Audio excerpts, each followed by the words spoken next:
بالنسبه لمنتخب مصر، جت فتره علينا كنا حرفيا منتخب لا يقهر. يعني في الفتره اللي هي بتاعت متعب وابو تريكه وبركات، يعني وقت ما كان الاهلي فعلا فيه لعيبه جامده جدا، كان منتخب مصر وقتها حاجه جامده. تمام.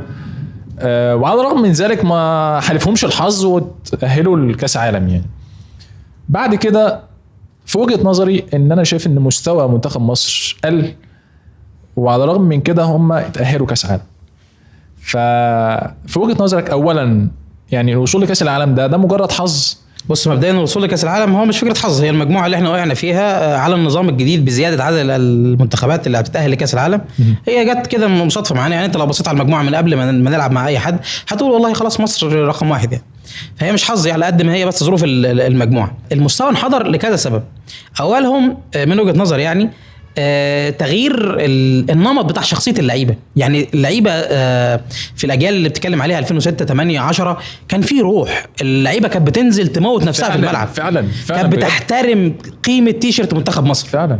دلوقتي الموضوع ما بقاش كده، الدنيا اتغيرت. ما بقى يعني في حاجه غريبه. الناس ما بتنزلش اللي هو انا هاكل النجيله عشان انا التيشرت اللي انا لابسه عليه علم مصر. دي كانت موجوده زمان، ما بقتش موجوده دلوقتي، او مش زي زمان ومش مع كل اللعيبه.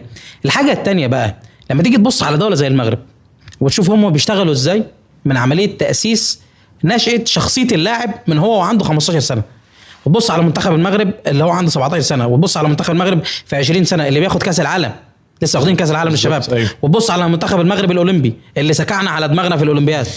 تمام. وتبص على منتخب المغرب الكبير اللي وصل دلوقتي رابع اخر كاس عالم. وتبص على كواليتي اللعيبه المغربيه اللي بتلعب عندك في الدوري المصري وما بتلعبش في المنتخب، محمود بن تايك ومحمد الشيبي ووليد الكرتي واشرف بن شرقي. انت بتتفرج على كواليتي وشخصيه لاعب يقدر فعلا يشيل تيشرت منتخب بلاده، حتى لو هو ما بيروحش المنتخب. أيوه. بس هو شخصيته يقدر.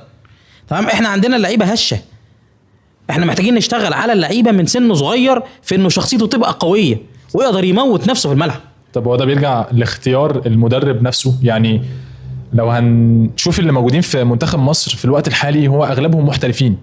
يعني هو تحس ان المدرب كده انا هشوف مين اللي محترفين بره يبقوا دول احسن ناس ضمهم للمنتخب. طيب ما هو ممكن يكون في ناس مش محترفين وعلى الرغم من كده بتكون مواهب كبيره جدا وحتى ما بيلاقوش في انديه. ده احنا بنشوف في دورات الرمضانيه الفيديوهات اللي بتكون على فيسبوك كده اجوان بتيجي بشكل خرافي. هل ده بيكون مثلا بسبب ان هو استسهال، اللي هو خلاص ده محترف فحطوا لي وخلاص؟ يعني ما بيدوروش اكتر، ما بيكونش في كشافين؟ هقول لك على حاجه. زمان كابتن الجوهري